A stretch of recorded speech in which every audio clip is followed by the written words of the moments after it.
good, Commanders? What's good, Commanders fans? Nothing too great with the news that just came out. Shaka Toney has been suspended indefinitely by the NFL for sports gambling. I'm going to read the statement here. This is from the Commanders. It says, "We have been made aware of the suspension of Shaka Toney. We have cooperated fully with the NFL's investigation since receiving notice and support the league's findings and actions. All further questions on the topic should be directed to the NFL league office." Also, Ian Rappaport tweeted out, it's not just him, it's 5 players on the Lions, 5 players on the same team. Jameson Williams, who we could have drafted. We drafted Jahan Dotson before Jameson Williams. And Jameson Williams now is suspended for 6 games. Shaka Toney, most likely, is going to be indefinitely for at least 1 year. Quintus Cephas, who's going to be released. Lions CJ Moore. Quintus Cephas was a wide receiver, went to Wisconsin. I actually like Quintus Cephas coming out. I like his tape coming out as a wide receiver. Quintus Cephas is actually the guy that dropped a pass against us from Matt Stafford when Matt Stafford beat us when their kicker made that 60-yard field goal. I don't know if you guys remember that game. You guys probably. That's when Chase Young had the roughing the passer penalty. But that's neither here nor there right now. Detroit's Stanley Berryhill are suspended 6 games. So I don't know why Shaka Toney got 1 year and Quintus Cephas and Jameson Williams only got 6 games. I don't know what extent they were betting. Maybe the money they were the amount of money that they bet, or the how many bets they placed. Now there is a Fanatics now in Landover, Maryland, in FedEx.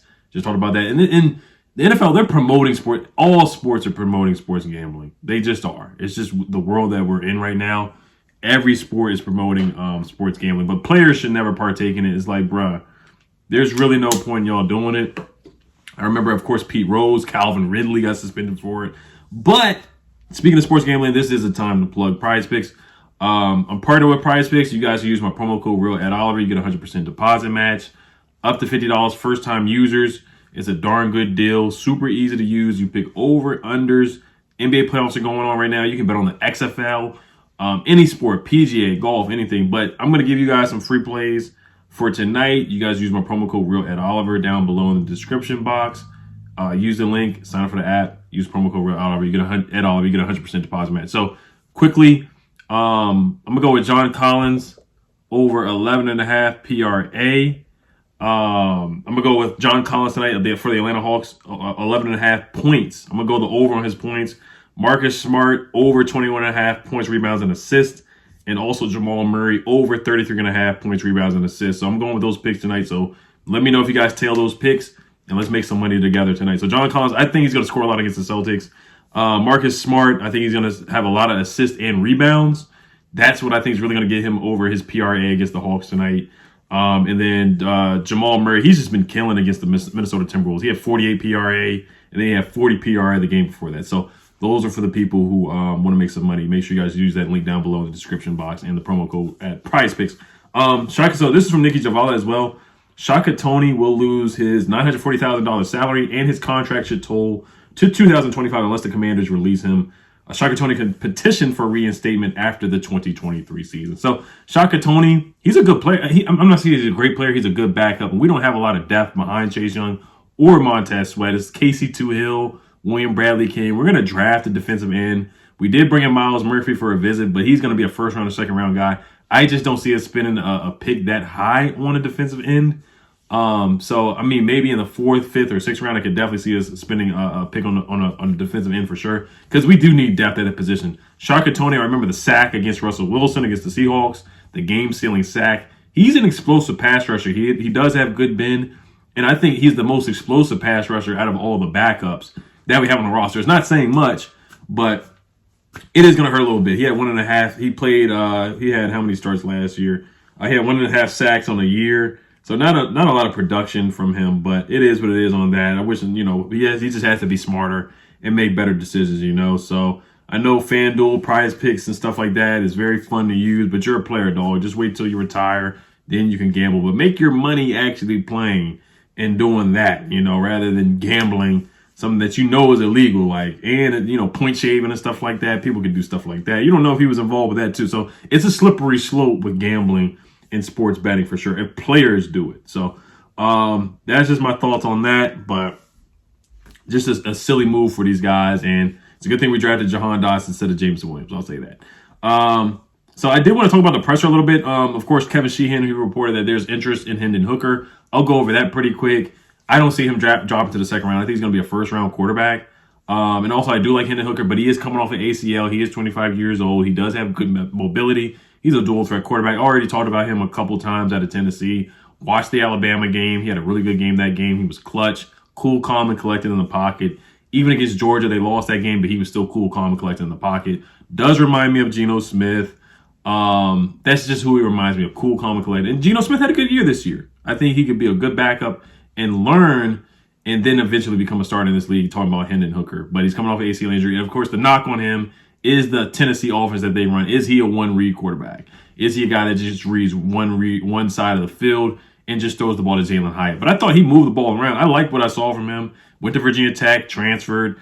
Cool, just a good leader. And I can see why the Commanders are very interested in him. I can see why. He talks well. He talks as a leader.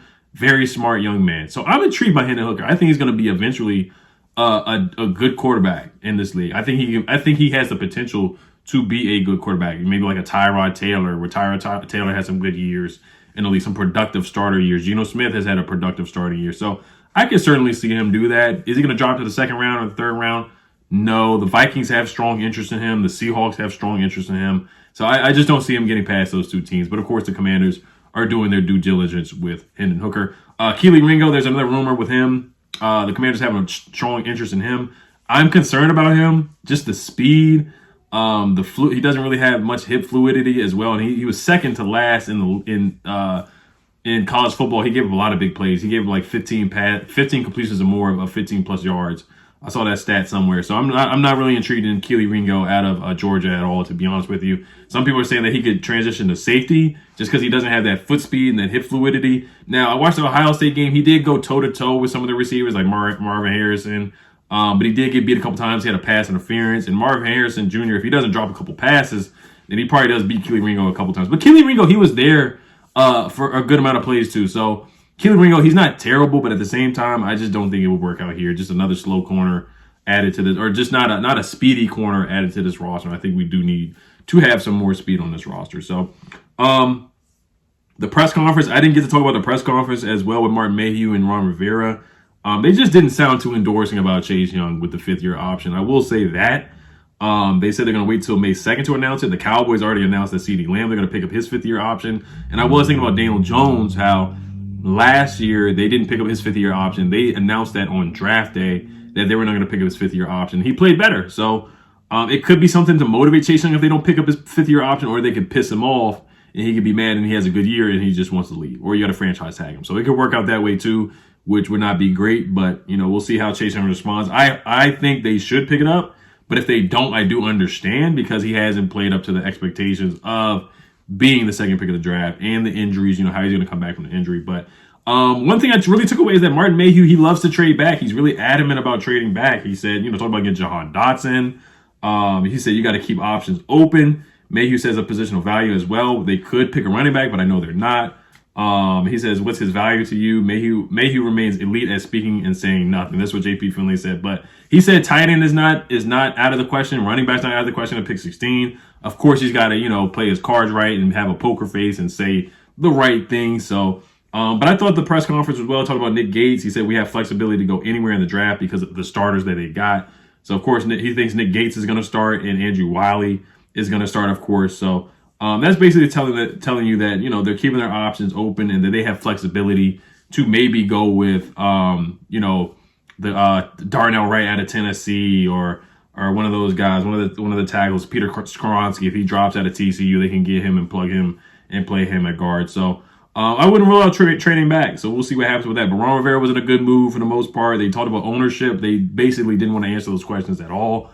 But basically, in a nutshell, from what I took away from the press conference is the whole Chase Young thing. They're not really endorsing him to pick up the fifth-year option.